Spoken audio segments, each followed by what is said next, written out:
Chris Spencer, aloha Charles. Aloha and mahalo. Love Hawaii. I was born on Maui.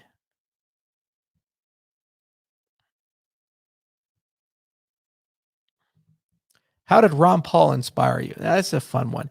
Ron Paul is just pure consistency. And in an age of inconsistency, doublespeak, and hypocrisy, it was so incredibly refreshing to have somebody that what was on the label was actually what was inside the packaging. How often in life do you encounter people again and again and again who say X and then do Y? And then you're told, well, that's just the way the world works. And when you take Ron Paul and you take the packaging off, he says X, he does X. Just that simple. That's who he is. That's how he operates. And that's what the world is all about. And so, anyway, I got a second. My secretary just handed me a note. There we go. It's for later. So, anyway, I love that about him. And it doesn't mean he's God, he's always right. But he had a very simple message and a beautiful message. It was choose liberty, a sound money, and a humble foreign policy. So every single person has liberty and freedom, and respect it and honor it. And don't slice people up into groups and say, well, there's this group and this group and this group. And how do we get more something for this group? And how do we get more for something for this group?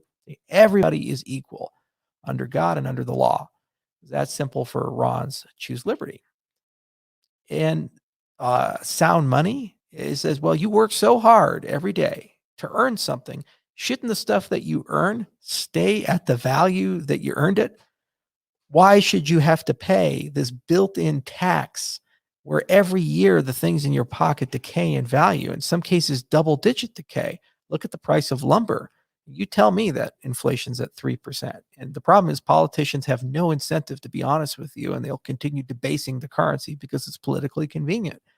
And then a humble foreign policy, the United States should not have military bases in 100 countries. We shouldn't have troops everywhere. We shouldn't be running 24 hours a day, 7 days a week, special forces operations, overthrowing governments. We shouldn't be assassinating people. We shouldn't be drone striking people. Basic stuff like that. We don't need an empire. It was never the intention of the founding fathers. It was more be friends with everybody, be neutral, trade, be nice, don't kill people. So that was the baseline of Ron Paul. And he voted that way for over 30 years while he was in the House of Representatives, even when it was politically inconvenient. And he took great criticism for it.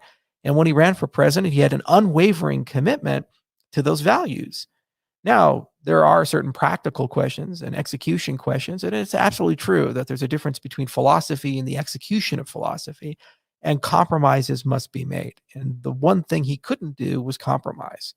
So for me, it was nice to have someone who refused to compromise, and nice to have someone who was unbending to remind the world that sometimes integrity and principles matter, and changed my life, changed my view on the world, and it made me the person I am today.